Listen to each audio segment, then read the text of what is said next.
Spark line add করার পরে আমি স্পার্ক লাইন যে কোনো একটা আমাকে সিলেক্ট করতে হবে। তো সিলেক্ট করার পরে এবার আমি এখানে উপরে দেখেন যে স্পার্ক লাইন টুলস, এখানে একটা এক্সট্রা ট্যাব এসেছে ডিজাইন। তা আমি এটার একদম বাম দিক থেকে আসছি, বাম দিকে আছে যে এডিট ডাটা। এডিট ডাটার ভিতরে এখানে একটা অপশন আমি আপনাদেরকে দেখাচ্ছি, hidden and empty cell. Hidden and empty cell এটা সিলেক্ট করার পরে এখানে দেখেন show data in hidden rows and columns.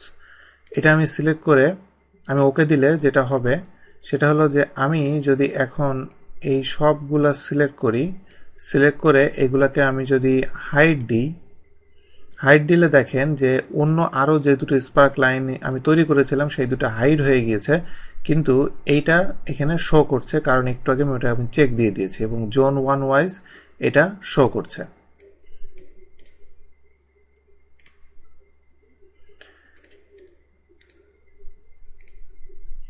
এভাবে আপনি হাইড আনহাইড করতে পারবেন। এরপরে এখানে আমি এটা সিলেক্ট থাকা অবস্থায় এখানে টাইপ আছে লাইন টাইপ। তা আমি এখানে যদি এটা চেঞ্জ করে ফেলতে চাই, জাস্ট আমাকে কলামে ক্লিক করলে অথবা উইন লসে ক্লিক করলে একবার এটা চেঞ্জ হয়ে যাবে। সো এটা চেঞ্জ করা কোনো ব্যাপার না। এরপরে নেক্সট যেটা শোটা হলো যে আমি যদি মনে করি যে আমি এই জোন 1-এ জানুয়ারি থেকে ডিসেম্বর পর্যন্ত সবচেয়ে পিক ভ্যালু এবং সবচেয়ে লোয়েস্ট ভ্যালু, মানে হাই পয়েন্ট এবং লো পয়েন্ট এই দুটো দেখতে চাই, দেখেন ক্লিক করার পরে এখানে দেখেন এই পুরা বছরের এটা হলো হাই পয়েন্ট, এটা হলো লো পয়েন্ট, কিন্তু হাই পয়েন্ট লো পয়েন্ট আমি এখান থেকে পেয়ে যাব। অথবা আপনি চাইলে ফার্স্ট পয়েন্ট লাস্ট পয়েন্ট, এখানেও দেখাচ্ছে প্রিভিউ, এখানেও প্রিভিউতে দেখাচ্ছে।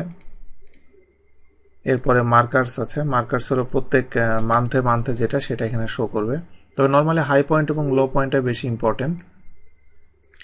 তো এভাবে আপনি শো দিয়ে আপনি এটা করতে পারবেন। এরপরে স্টাইল আছে, বিভিন্ন ধরনের স্পার্ক লাইন, আপনি কি ধরনের কালারের আপনি স্পার্ক লাইন চান সেটা, এবং শেপ স্পার্ক লাইনের কালার এবং মার্কার কালার এইগুলো আপনি এখান থেকে আপনার মতো করে কাস্টমাইজ করে চেঞ্জ করে নিতে পারবেন। এবং এখান থেকে আমি স্পার্ক লাইনটা একটু আমি থিকনেস বাড়িয়ে দিলাম, যেটা দেখতে একটু সুন্দর লাগে।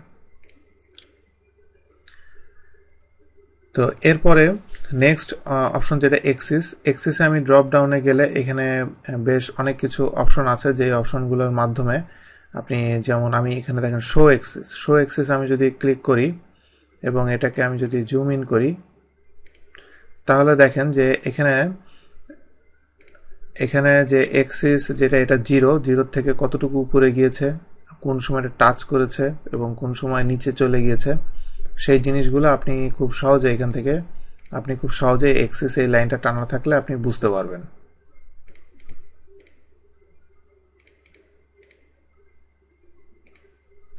তো এই কয়েকভাবে আপনি এই স্পার্ক লাইনটাকে আপনি আপনার মতো করে আপনি এডিট করতে পারবেন। এবং এর ভিতরে এক্সিসের ভিতরে আরও কিছু অপশন আছে, আমি আপনাদেরকে বলবো অবশ্যই এইগুলো একটা একটা করে একটু চেঞ্জ করে করে দেখবেন, যেটা আপনার বুঝতে সুবিধা হবে যে আপনি অ্যাকচুয়ালি যেই ধরনের চান সেই ধরনের আপনি পাচ্ছেন কিনা।